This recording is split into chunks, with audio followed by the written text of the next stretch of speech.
And my mum and dad weren't in a great place, and I hadn't really spent a lot of time with them in the previous decade because I'd been out trying to establish who I was, and I didn't really go home very much.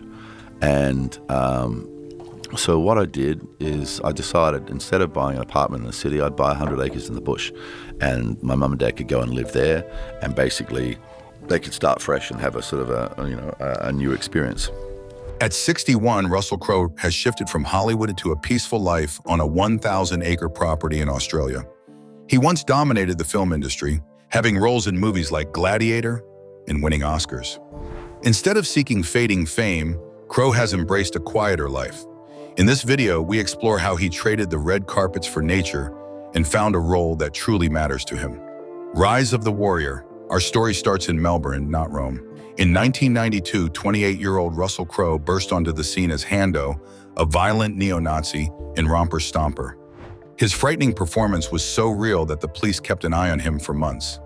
Director Jeffrey Wright recalls, Russell vomited before takes, not from fear, but pure rage. This intense talent quickly took Crowe to Hollywood in just 8 years.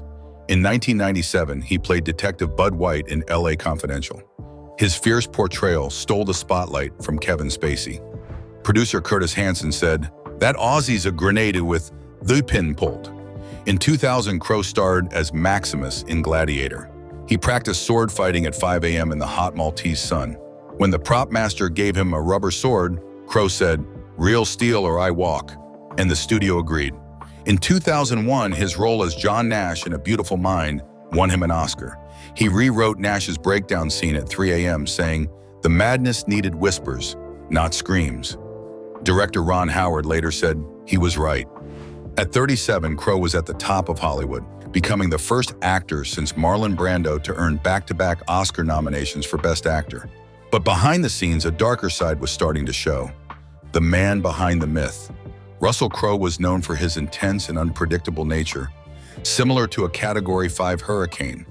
In 2002, he entered a London editing suite to demand his 40-minute cut of Robin Hood. In 2005, he threw a phone at a hotel clerk in New York City after a call with his wife disconnected. "I went nuclear," he later told David Letterman, admitting to his anger issues. His personal life was also full of drama. Crowe had a high-profile relationship with Meg Ryan, who left her husband, Dennis Quaid, for him while filming Proof of Life in 2000. Later, he fell in love with Australian singer Danielle Spencer. He humorously recalled meeting her when she accidentally spilled beer on his shoe in a Sydney bar, saying, "I knew she was real."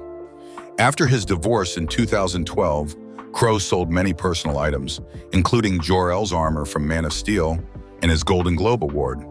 He called this process cleansing by fire. Notably, Cate Blanchett bought one of his leather jackets at the auction. Crowe also faced trouble for his behavior. In 1999, he was arrested for a fight in a Canadian pub, and in 2002, he was detained after a fistfight in a Paris hotel. He later reflected, "I was a gladiator without a shield," recognizing his struggles.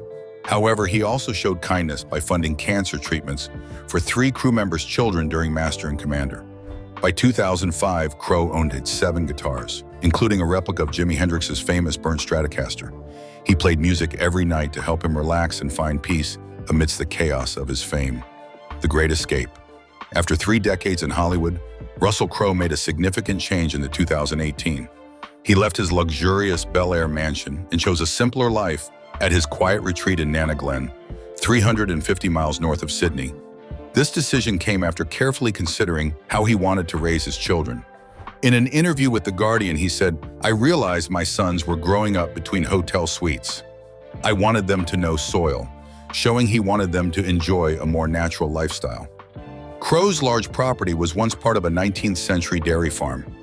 Now it is home to over 100 cattle, 300 sheep, and a group of alpacas he feeds daily. Neighbors often see him in worn flannel shirts, fixing fences damaged by storms, showing his unwavering dedication to caring for the land. Local contractor Mike Reynolds shared a story from last winter when Crowe helped him pull his truck out of the mud. Instead of looking for thanks, Crowe asked about Reynolds' daughter, who was getting cancer treatment. This shows a caring side of Crowe that isn't often highlighted in the media. Through these actions, he demonstrates that he values family and community more than fame.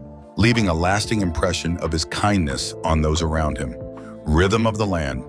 Russell Crowe lives by the seasons, not movie schedules. He starts his mornings at 5 a.m. feeding his animals. In the afternoons, he works on his old barns, which he calls carpentry therapy. Evenings are spent on the veranda, playing guitar with his sons, Tennyson, 19, and Charles, 16. His ex-wife, Danielle Spencer, says, "The boys know more about taking care of animals than acting." This glimpse into Crowe's family life makes us feel personally connected to him. Family dinners include vegetables from their garden, and Crowe has a strict rule: no phones, just conversations and stargazing. When heavy rains flooded nearby towns in 2022, Crowe helped clear the roads with his bulldozer for emergency workers. Crowe's life is busy. He is in a productive phase, making films on his terms. His 2022 movie, Poker Face, was filmed entirely within 50 miles of his farm. "We hired local crews," Crowe told Variety. "We taught kids camera work." Hollywood forgets filmmaking as a trade. In music, he recorded his blues album, Indoor Garden Party, in his barn studio. Sydney musician Ben Roberts, who worked with him on the project, said, "Russell recorded vocals between rounding up sheep. That gravel in his voice, it's authentic dust." Crowe also has a whiskey brand called The Grunt, named after his great-grandfather's pub. The whiskey ages in barrels in his machinery shed. "The temperature changes here enhance the flavor," he told GQ Australia. He is also working on a memoir called Noise to Signal, which promises candid insights and will be released in 2025. An insider says it discusses his 2012 divorce auction, where he sold memorabilia to support his farm life. He describes this as the ultimate liberation. Wisdom of the earth. Last year, a younger actor asked Russell Crowe about aging in Hollywood at a festival. Crowe's response went viral. "Wrinkles are life's subtitles. My face tells my story now." Crowe has 3 key ideas about life. Fame is a rental car. Eventually, you return the keys. From a 2021 Sydney Morning Herald interview. "Give studios your work, not your soul. They can't compost souls." He told this to co-star Jennifer Connelly. True legacy, the trees my boys planted that'll outlive us all. From a speech at a charity event. His close friend, musician Alan Doyle, says, "Russell measures success differently now. Last month, he stayed up for 3 nights to help deliver a breech calf. When it stood, that was his standing ovation." Beyond his farm, Crowe is quietly creating a different legacy. In 2021, he turned his childhood home in Auckland into the Crow's Nest, a free film school for underprivileged teens.